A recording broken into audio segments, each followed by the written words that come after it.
Being a guest on a podcast or many podcasts can be a great way to promote your online course.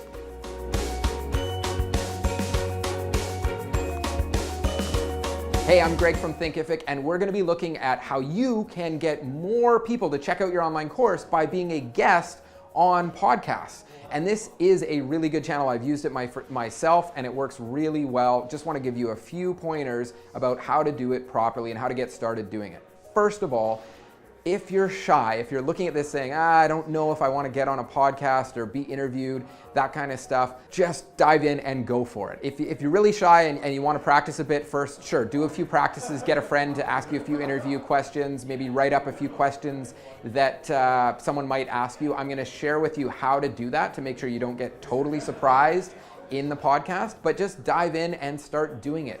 The first podcast might not go perfectly, but that's fine. There's thousands, hundreds of thousands of podcasts out there. So dive in, try it with a smaller one first, maybe. Use it as your experiment. And if it doesn't go perfectly, that's fine. You can do another one. And if this works well for you, you're going to be doing dozens of them anyway. So just dive in and give it a shot. Don't worry too much. And you can always refine and refine as you go.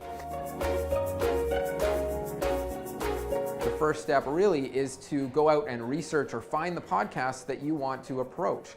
And what you should be thinking about is the avatar or the persona that these podcasts are targeting and matching that up with your own persona. So who is it that you're trying to reach? Who would be interested in your course? And then thinking, who might be attending this podcast? Is there a match there? Are the same kind of people? If your course is targeted at dog owners, you want to be going after podcasts that are targeted at dog owners. And this can require a little bit of research in terms of maybe listening to a bit of an episode of the podcast. Often you can figure out in the first minute or two of the podcast who they're targeting, maybe even reading the quick show notes on the podcast or the little description in iTunes as to who it is targeting. But make sure you've got a match of avatar and persona. And this will actually make it easier for you to get on the show because the host wants people who are targeting or interesting to their avatar or their persona. So that brings us to the next step of actually getting on the show. Don't just reach out to the host and say, I want to be on your show. They don't care what you want, as with most things in business. People don't care what you want. They really care about what are you bringing to the table, or in the case of a podcast, what are you bringing to my audience? So think about the audience. How are you going to add value to the audience? And so reach out to the host and say, hey, I understand your audience.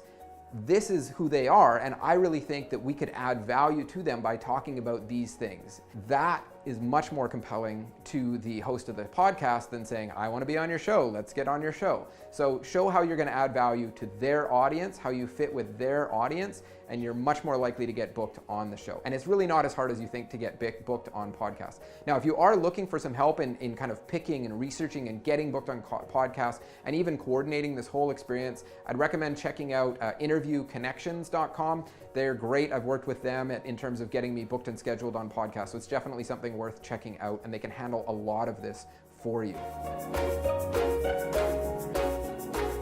So you've found a podcast, you've researched it, you've got a fit, you've got a bit of a pitch to the host, and it doesn't have to be a big one, just a couple of sentences about how you're adding value to their audience. Nobody wants to read a massive paragraph, so keep it really short. The other thing you should be ready with is a one sheet, which is just a little bit about your bio, some quick facts about you, the main areas of interest that you can talk about, and maybe a few sample questions that they can ask you.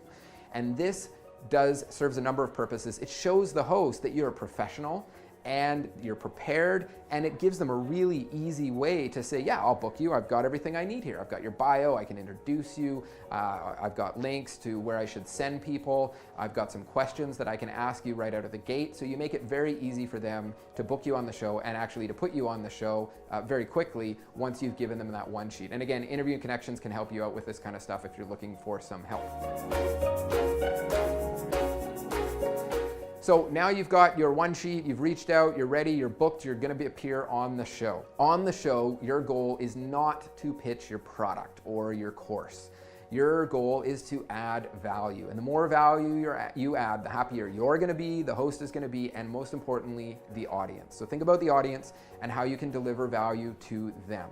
So you're on the show and you really wanna deliver value. Now, we will get to the pitch in a moment because you do wanna kind of mention your online course or have a pitch there. But really, that's the host's job, is to make sure that that comes out. What you're there to do as the guest is add value. Now, in terms of adding value, usually it's more of an interview style scenario. So you really just get to be yourself. You've provided the host with some topics that you can talk about, with some questions they can ask you, and now you're just gonna go in and answer those questions while providing as much value and advice as you can.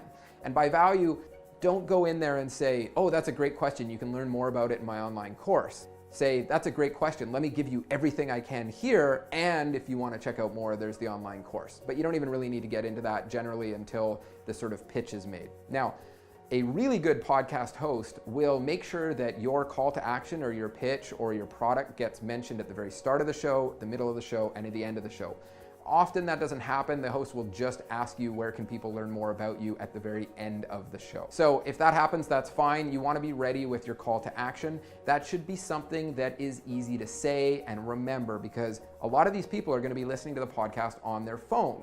So if you have a very long, convoluted link to send people to, it's going to be more difficult. Now, the link can still go in the show notes. It'll go on a web page where this podcast is delivered. But ideally, if you can have kind of a shorter, easier to say link, something simple for people to remember, that's a really good way of sharing it on the show. And when they're listening to it on their phone and they hear that really easy to remember call to action, or how they can find you through Google, or where they can find you, the simplest way of tracking you down, that's great.